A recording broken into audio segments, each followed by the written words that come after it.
Hello दोस्तों, आज vision 0.1 में आपका स्वागत है। और आज आपको हम बताने जा रहे हैं कि बौद्ध धर्म और जैन धर्म में क्या समानताएं हैं और क्या असमानताएं हैं। इससे पिछली वीडियो में आपने देखा होगा कि बौद्ध धर्म की शुरुआत कैसे हुई, उसके पिछली वीडियो में देखा जैन धर्म की शुरुआत कैसे हुई, उनकी जीवनी के बारे में मैंने वर्णन किया। फिर मैंने बताया कि बौद्ध धर्म के सिद्धांत, जैन धर्म के सिद्धांत। अब मैं बताने जा रहा हूँ इन दोनों धर्म में समानता क्या थी, इन दोनों धर्म एक दूसरे से समान किस प्रकार से थे और इन दोनों में अंतर यानी असमानताएं क्या थी।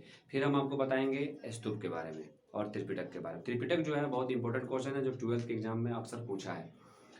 तो सबसे पहले हम जानकारी हासिल करेंगे समानता। इन दोनों धर्म में समानता क्या थी। दोनों धर्म, जैन धर्म और बौद्ध धर्म अनिश्वरवादी थे, यानी ईश्वर को ये लोग नहीं मानते थे। ठीक है। दूसरा, दोनों में वैदिक यज्ञ कर्म कांड का विरोध करते थे, यानी कहते थे जो वैदिक यज्ञ है ना, ये जो पूजा पाठ जो आडंबर बना के रखा है लोग, इन चीजों का उन्होंने घोर विरोध किया है। उन्होंने इसका कोई मान्य नहीं दिया है। तीसरा, दोनों ने अपने उपदेश जन भाषा में, पाली और प्राकृतिक भाषा में दिए। देखिए, इनकी बौद्ध धर्म जैन धर्म का फैलने का कारण यह था कि इन्होंने जो भी अपना उपदेश दिया वो किस भाषा में दिया, जन भाषा। जन भाषा का मतलब जिस तरह से लोगों ने सुनने की इच्छा जाहिर की उस अनुसार इन्होंने इस भाषा का प्रयोग किया। जैसे मान के चलिए एग्जाम्पल एक मैं देता हूँ कि अगर आप बड़े अफसर बन गए और आपको किसी ग्रामीण क्षेत्रों में जाना पड़े और वहाँ पे जो अशिक्षित लोगों से बात करना हो, तो आप उनकी भाषा में बात नहीं कीजिएगा और इंग्लिश में बात कीजिएगा, तो उनको समझ में नहीं आएगा कि आप क्या कहना चाहते हैं, क्या सुनना चाहते हैं, क्या सुनना चाहते हैं, क्या आपने पारित किया। आप उनके साथ उन्हीं के जन भाषा में बात कीजिएगा, जिस उम्र के वो लोग दिख रहे हैं उसी उम्र के अनुसार उनसे बात कीजिए। जैसे कि मान के चलिए आपने कहा कि चाचा सुनिए, मैं एक जिला का अधिकारी हूँ, मैं इस काम से आया हूँ और ये स्वच्छता के लिए हम आए हैं, स्वच्छता बहुत जरूरी है हमारे लिए, तो वो लोग समझेंगे। अब आप इंग्लिश में उसको स्पीच दीजिए तो उनको समझ में आने वाला नहीं है। उसी प्रकार बौद्ध धर्म जैन धर्म ने भी अपनी धर्म की प्रचार प्रसार करने के लिए उन्होंने जन भाषा का प्रयोग किया, पाली और प्राकृतिक। चौथा पॉइंट है, इन दोनों ने जाति प्रथा का घोर विरोध किया, क्योंकि हिंदू धर्म में ऐसा देखा गया था कि जाति प्रथा को लेकर बहुत ही प्रचंडता थी, जिसको देखने के बाद बौद्ध धर्म ने और जैन धर्म ने इस चीजों को घोर विरोध किया। उन्होंने कहा कोई जातिवादी की बात नहीं होती। उन्होंने दोनों धर्म ने अपने अपने धर्म में इस सब का खंडन करते हुए सभी जाति के लोगों को इस धर्म में आने का अवसर दिया और लोगों ने अहिंसा के मार्ग में चला। यानी कहा जाता है इन्होंने जाति प्रथा का समर्थन नहीं किया है, विरोध किया है। इन्होंने जाति प्रथा का कहा था, इनका कहना था कि मानव एक ही जाति है, स्त्री और पुरुष, ये दो जाति हैं, स्त्री और पुरुष, बाकी कोई जाति नहीं होती है। इसलिए उन्होंने बौद्ध धर्म और जैन धर्म धीरे धीरे हमारे भारत नहीं बल्कि पूरे विश्व में फैला। अब आता है असमानताएं। जहां समानताएं देखते हैं वहां पे कुछ असमानताएं भी होती हैं। इन दोनों में कुछ कुछ अंतर है। दोनों अहिंसा को मानते थे। ऐसा नहीं है कि सिर्फ बौद्ध धर्म के लोग अहिंसा को मानते थे या केवल जैन धर्म के लोग अहिंसा को मानते थे। ये दोनों अहिंसा को मानते थे। लेकिन देखिए दोनों में अंतर क्या आ जाता है। बौद्ध एवं जैन धर्म अहिंसावादी थे। अहिंसावादी का मतलब इन्होंने हिंसा का काफी विरोध किया है। लेकिन बौद्ध की तुलना में जैन धर्म में अहिंसा पर काफी बल दिया गया है।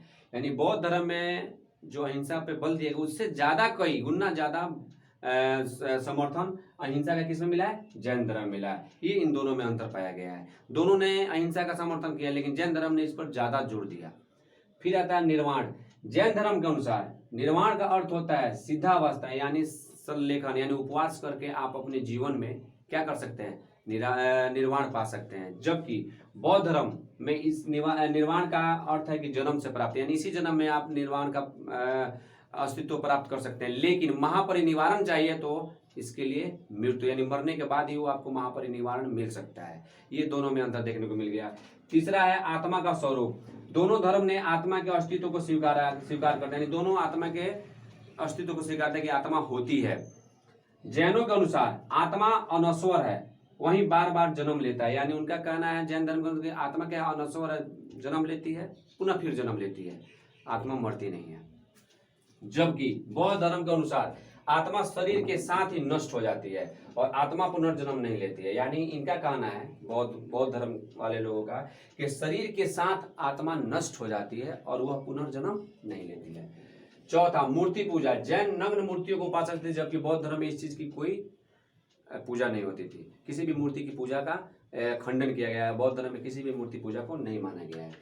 फिर आता है पांचवा, राजा राज आश्रय, यानी राजा का आश्रय, यानी राज आश्रय का अर्थ होता है राजा ने किस धर्म को कितना आश्रय दिया। तो जैन धर्म से ज्यादा बौद्ध धर्म को क्या दिया गया था, आश्रय दिया गया था, राज्य की सुरक्षा मिला था, जिसकी वजह संरक्षण मिला था, माफ कीजिएगा।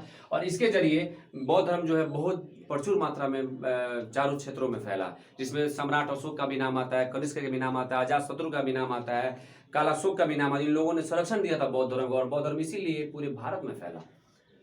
फिर आता है अब सवाल कि स्तूप क्या है। एक सवाल आता है कि शॉर्ट में अगर एग्जाम में पूछ सकता है कि स्तूप क्या है, तो बोलेगा स्तूप का संस्कृत में अर्थ होता है टीला। स्तूप का संस्कृत में अर्थ क्या होता है, टीला।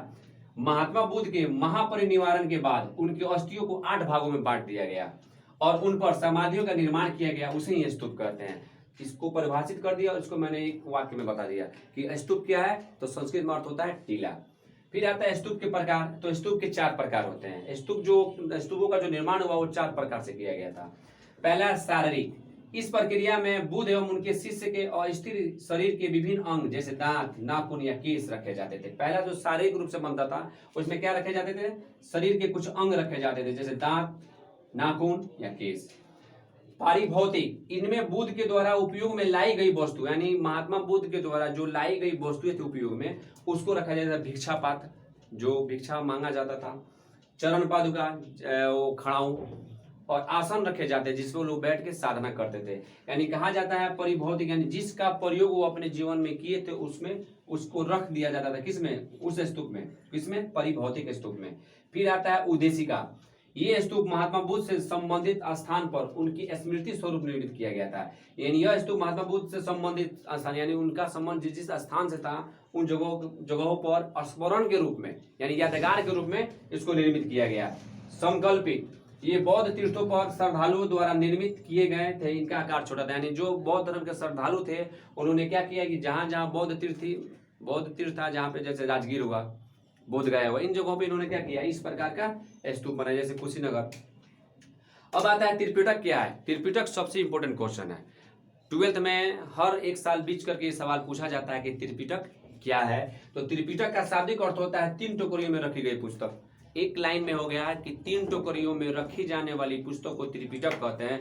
और विस्तार से इसकी जानकारी हासिल करनी हो तो क्या करेंगे, बुद्ध के मरने के उपरांत उनके अनुयायियों ने उनकी शिक्षा का संकलन 3 पिटकों, शुद्ध पिटक, विनय पिटक और अभिधम पिटक में किया गया।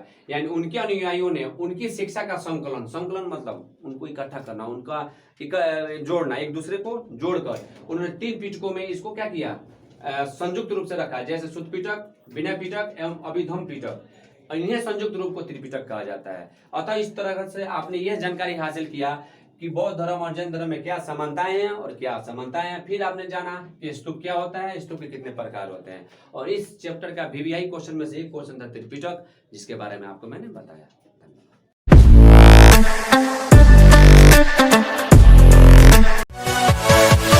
Yeah.